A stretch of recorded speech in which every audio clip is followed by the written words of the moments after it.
Ada orang habaib, dia nggak mau minta-minta, apalagi sampai nipu-nipu, nggak mau. Tapi apa? Dia mau makan, dia berusaha kerja nggak dapat uang. Dia cari kerjaan nggak dapat kerja, sementara dia dan keluarganya harus makan. Sehingga apa? Dia datang kepada seorang pedagang,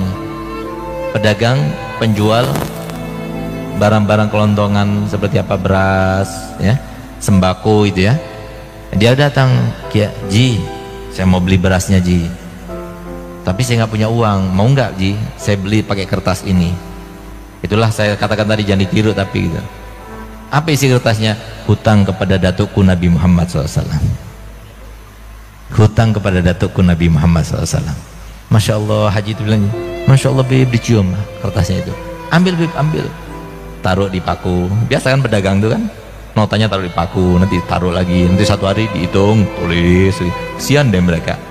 Apalagi pas sudah capek-capek, nggak berharga lagi, sudah capek-capek, nggak berguna lagi untuk Nabi Muhammad, lebih kesian lagi. Hidupnya susah, pengen mikirkan duit, cari duit terus, tapi duitnya nggak berharga. Makanya semoga Haji Bayu saudara kita ini terus tambah banyak uangnya, supaya perjuangan ini terus, dan semua yang membantu Bola Rosso ini insya Allah pasti mendapatkan tempat di dalam hati Nabi Muhammad SAW. Ayo kita berjuang.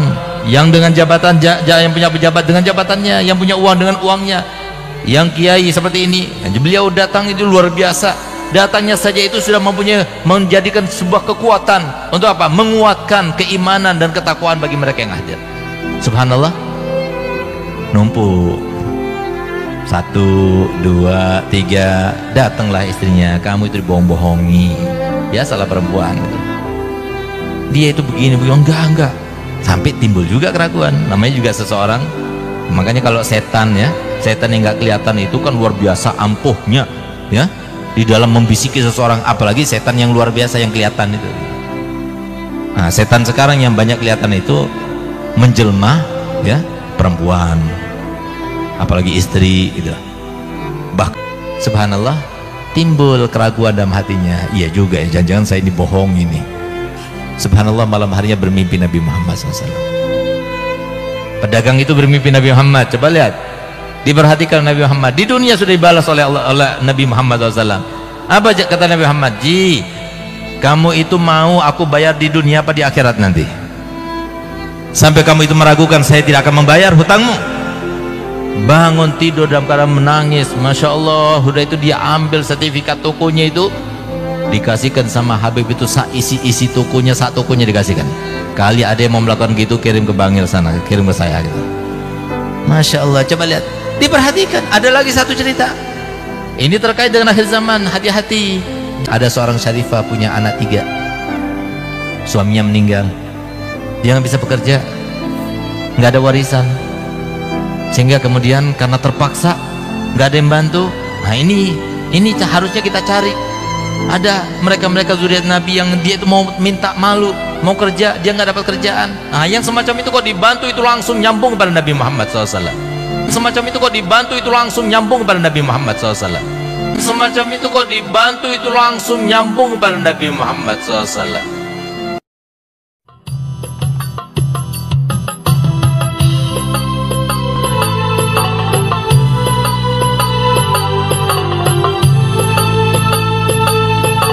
Assalamualaikum warahmatullahi wabarakatuh. Bismillahirrahmanirrahim. Alhamdulillahi rabbil alamin, wa bihi nasta'in ala umurid dunya waddin. Wassalatu wassalamu ala asyrafil anbiya'i wa imamil mursalin, Sayyidina Maulana Muhammadin wa ala alihi wa sahbihi ajma'in, amma ba'd. Saudaraku, Habib Segaf bin Hasan Baharun, jangan hidup berdasarkan mimpi. Tadi yang menyerahkan sertifikat toko saisi sini kepada Habib itu berdasarkan mimpi. Katanya ditemui Nabi. Wah, ini jelas dibalas oleh Rasulullah SAW pada waktu masih hidup. Ini juga ada karangan sholawat busyro yang panjenengan karang, dan itu sudah dibaca oleh semua orang dan jenengan ijazahkan kemana-mana. Sholawat Busyra namanya. Kita sering mendengar itu. Saya tidak menentang sholawatnya. Sholawatnya bagus. Tapi Busyronya itu katanya berasal langsung dari mimpi dan atas petunjuk Nabi kita Muhammad SAW. Berarti ada hadis yang terakhir lagi. Hadis susulan. Hadis sisipan. Ajarannya Kanjeng Nabi itu belum lengkap. Masih bolong, masih kurang. Belum diupdate. Berarti seperti itu. Kalau sholawatnya bagus, saya juga senang baca sholawat. Sholawat penjenengan, sholawat Busyra itu kalau nggak salah ini redaksinya.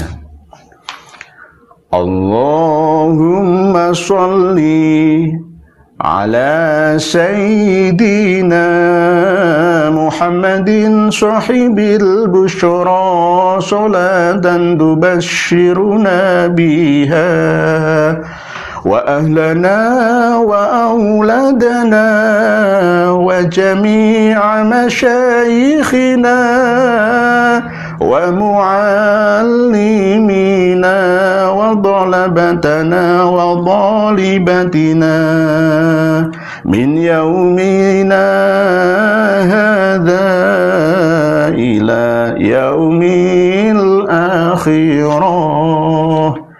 Ini nadanya sama seperti sholawat tibil kulub, ya. Allahumma sholli ala sayyidina Muhammadin tibil qulubi wa tawaiha wa afiyatil abdani wa shifaiha wa nuril absari wa diyaiha wa ala alihi wa sahbihi wa sallim. Salawatnya bagus. Tapi redaksi sholawatnya saya ini ragu, saya pribadi. Walaupun itu sudah digencarkan di kalangan Nahdlatul Ulama, ya, bahkan diramesi, ya, dibumbui, ya, dimaniskan dengan ijazah. Barang siapa membaca sholawat Busyra 41 kali habis sholat subuh, maka akan dijamin rezekinya lancar, membawa kegembiraan dan kesenangan dalam hidupnya, dilancarkan segala urusan, dikabulkan segala hajatnya, keturunannya yang saleh dan dipertemukan dengan jodohnya.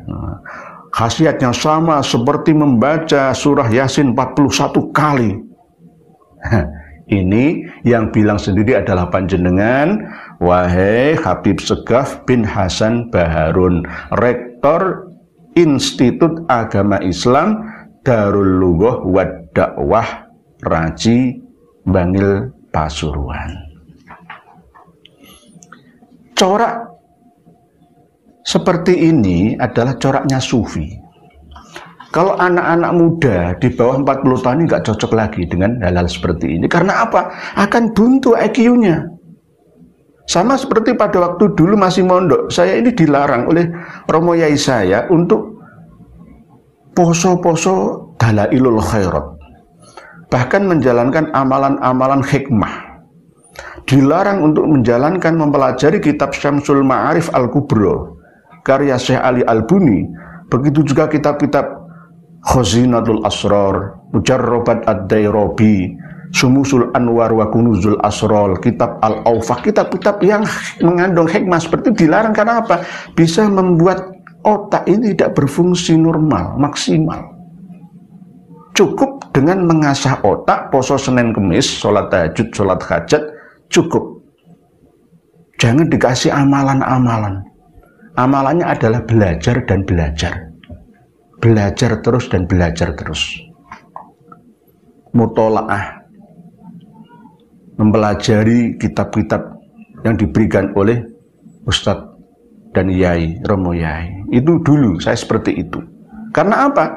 jika waktu masih jadi mahasiswa atau santri mengamalkan amalan-amalan yang tidak masuk akal seperti itu, nantinya akan menjadi pemeluk agama yang hanya mengandalkan dogma, keyakinan saja, meninggalkan logika akal sehat. Lah, apakah sholawat busro seperti itu haram? Tidak, sholawatnya tidak haram. Tapi bagi yang mempercayai dan meyakininya, ya monggo, silahkan. Kalau saya baca sholawat nariyah, saya baca sholawat tibul qulub, saya nggak apa-apa.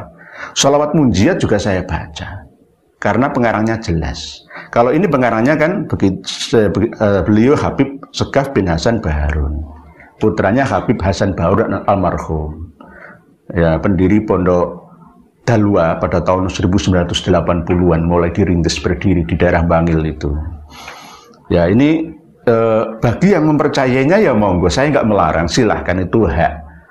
Tapi kalau terlalu berlebihan sehingga malas bekerja, ya, hidup tidak kreatif, maka tinggalkan saja. Baca sholawat biasa saja. Sallallahu ala Muhammad, Allahumma sholli wa sallim ala Sayyidina Muhammad, Allahumma sholli ala Sayyidina Muhammad wa ala ali Sayyidina Muhammad kama shollaita ala Sayyidina Ibrahim wa ala ali Sayyidina Ibrahim wa barik ala Sayyidina Muhammad wa ala ali Sayyidina Muhammad kama barakta ala Sayyidina Ibrahim wa ala ali Sayyidina Ibrahim fil alamina innaka hamidum majid. Itu sholawat Ibrahimiyah yang sahih, tidak ada khilafiyah. Kalau sholawat-sholawat ini, ya bagi yang mempercayainya ya silahkan. Tapi kalau saya pribadi, mohon maaf, mau ditiru ya monggo, enggak ya enggak apa-apa. Sholawat misalkan, sholawat wahidiyah misalkan, ya, pernah saya bahas panjang lebar itu sholawat wahidiyah. Di Indonesia ini lahan empuk bagi pelaku penipuan, berkedok spiritual. Hanya bisa mengarang 2 baris, 2 bait redaksi sholawat saja bisa menjadi mu'allif. Bahkan Ghaus hadzal zaman. Gampang di sini. Kalau di Mesir ditertawai orang. Di Suriah sana ditertawai orang. Karena apa? Di sini masih jadi lahan empuk. Saya pernah didatangi seorang tamu yang begitu percaya, mempercayai, dia sudah tidak menggunakan logikanya. Pak, saya tolong diijazai. Ijazah itu paling gampang apa? Ya sholat 5 waktu itu. Wong Sleman waktu abote kaya ngono. Tepat waktu ku abot, wis tok iku tok ae. Hidup beragama itu mudah sebenarnya.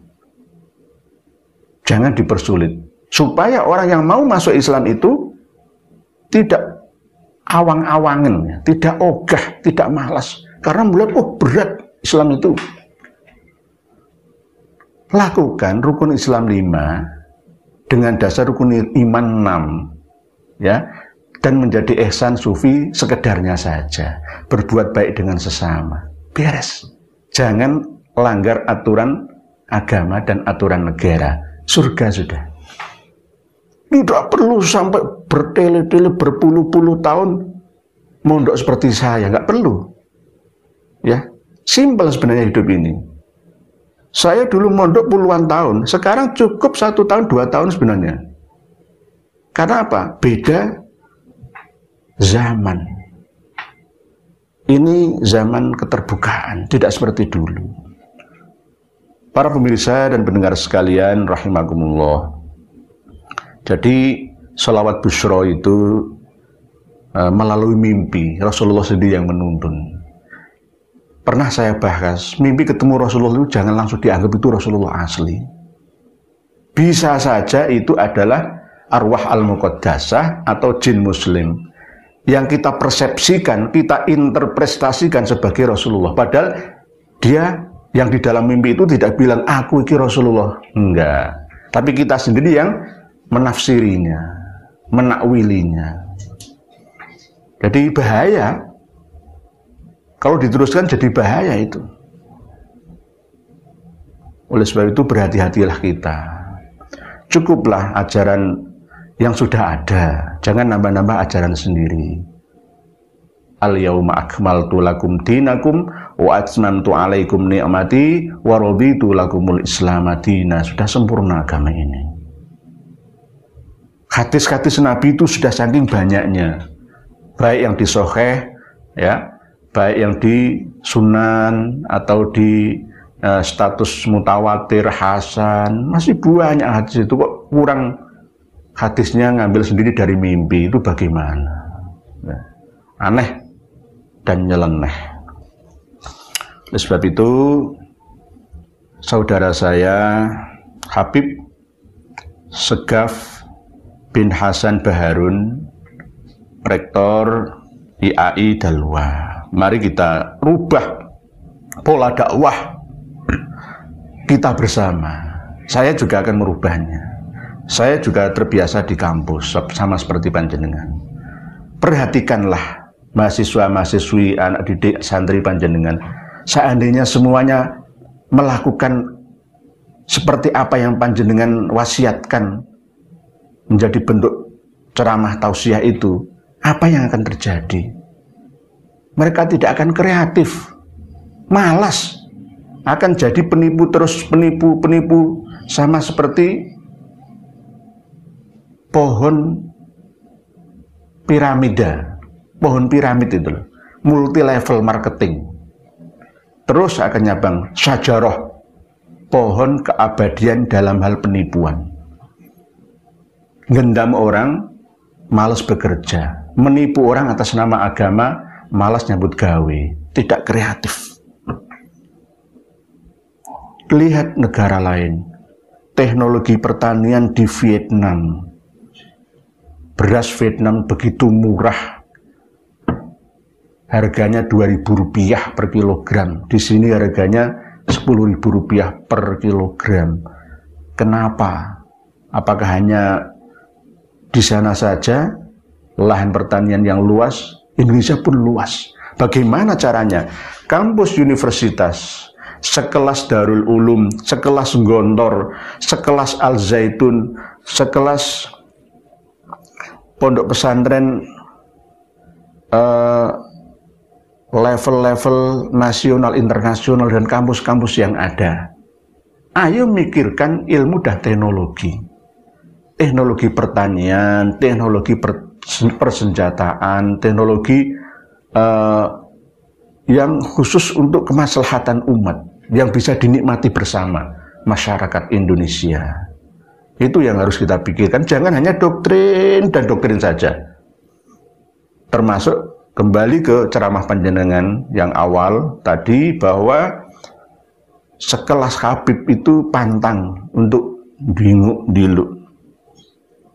Berarti mengajarkan para habaib Ba'alawi untuk sombong dan menyombongkan diri. Ya memang terbukti seperti itu. Di setiap ceramah saya selalu mengupas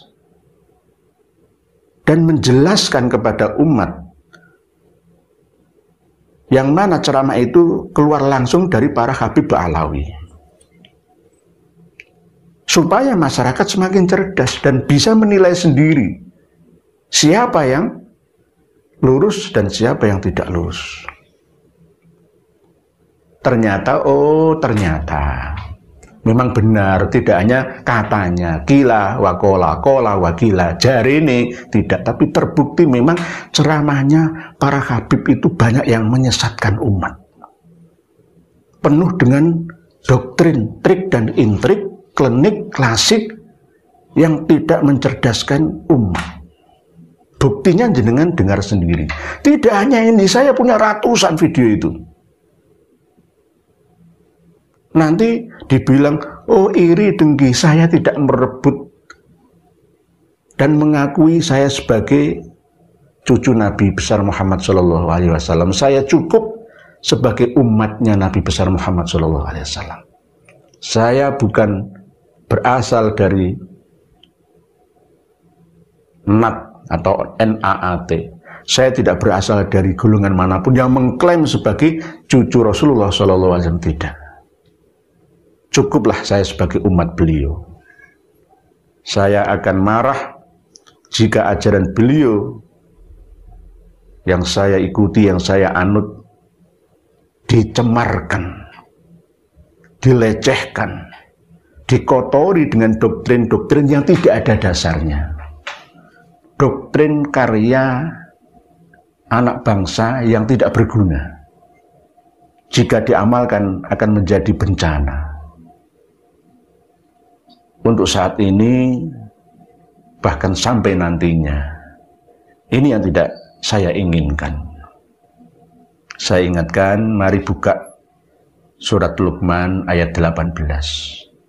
Wahai saudaraku, Habib Segaf bin Hasan Baharun, walaupun sekelas rektor jenengan, ya, saya tidak segan-segan untuk menasihati panjenengan.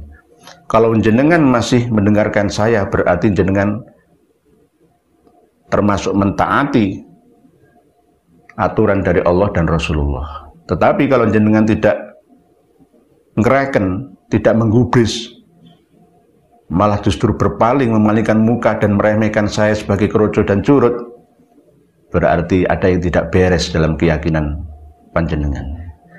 Tidak hanya untuk Habib Hasan, tidak hanya untuk Habib Segaf bin Hasan Baharun saja, semuanya. Saya melihat dan mengikuti semua video Habib Segaf bin Hasan Baharun bersama dengan Habib-Habib yang lain, termasuk Habib Hanif, ya. Semuanya saya kumpulkan, saya pelajari, saya rangkum dan saya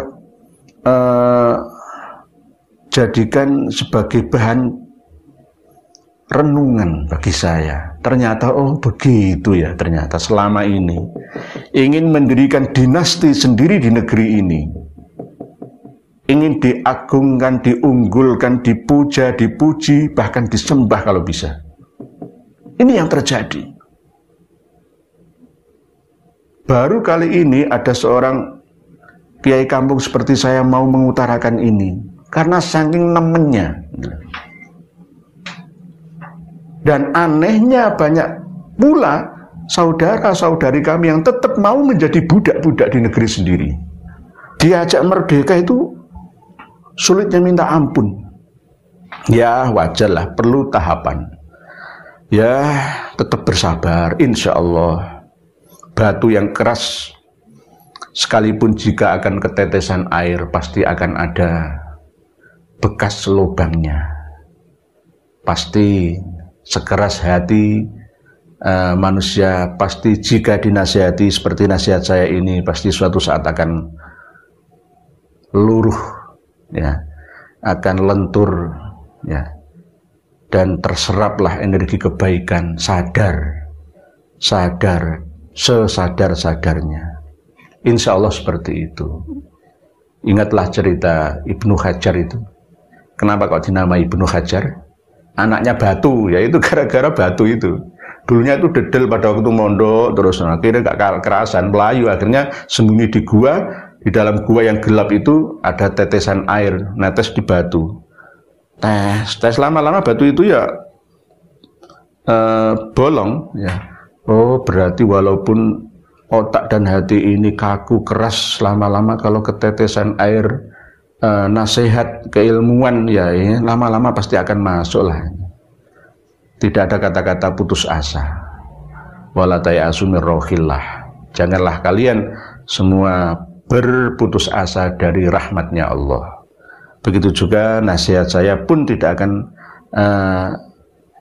saya bosan-bosan untuk menasihati diri saya sendiri dan juga panjenengan semua, khususnya para pengikut Habib di Indonesia. Sadarlah kalian, sadarlah. Coba berpikir sehat. Selama ini masih dalam pengaruh gendam permanen, ya. Karena setiap hari dijejali dengan informasi-informasi yang kurang benar. Demikian, mohon maaf, Kang Mas Habib Segaf bin Hasan Baharun, Rektor IAI Dalwa. Mohon maaf apabila ada yang kurang berkenan dalam nasihat saya, dan terima kasih kepada para pemirsa dan pendengar sekalian yang senantiasa mengikuti channel ini. Dimanapun dan kapanpun, salam untuk panjenengan semua. Semoga senantiasa menjadi manusia yang merdeka. Merdeka dari segala bentuk penindasan yang mengatasnamakan spiritual. Bebas memilih jalur spiritual yang menurut panjenengan semua ringan enak, membahagiakan. Demikian wallahu a'lam bissawab. Akhirul kalam. Wassalamualaikum warahmatullahi wabarakatuh.